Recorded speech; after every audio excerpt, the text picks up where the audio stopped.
5 வருஷமா என்னால சாப்பாடு ஆகட்டும், பிரேக்ஃபாஸ்ட் ஆகட்டுங்க, டின்னர், லஞ்ச் எது இருந்தாலும் சாப்பிட முடியாது. பசிக்கும். பட் சாப்பிட முடியாது. இது என்ன ஒரு வித்தியாசமான ஒரு இது சொல்லிட்டு இருக்குன்னு எல்லாரும் நெனைப்பீங்க.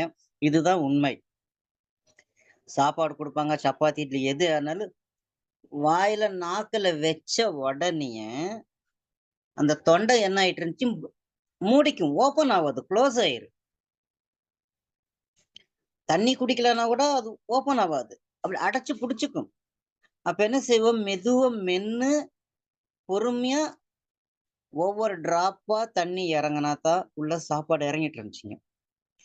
சாப்பிட்டு முடிக்கிறதுக்கு ஒரு சாப்பாடு சாப்பிட்டு பொறுமையா கொஞ்சமா சாப்பிட்டு முடிக்கிறதுக்கு குழந்தை சாப்பிடுற மாரி சாப்பிடுன்னா கூட 45 நிமிஷம் டைம் ஆயிட்டு இருந்துச்சுங்க.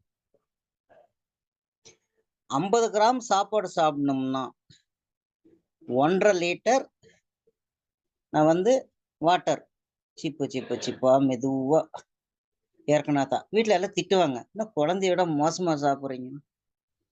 அந்த சாப்பிடும்போது மூச்சு விட முடியறதில்ல. மூச்சு எடுக்கவும் முடியறதில்ல. அந்த தொண்டை பிளாக் ஆயிரு. கண்ல தண்ணியா ஒழுகு. இல்ல இருமல் வரும். என்ன செய்யறதுன்னு தெரியல. 5 வருஷமா அவதிப்பட்டுருக்கேன். எலக்ஸர் மிக்ஸர் எடுத்த பின்னாடி மேக்ஸிமம் 5 மினிட்ஸ்ல சீக்கிரம் சாப்பிட்டுருவேன்.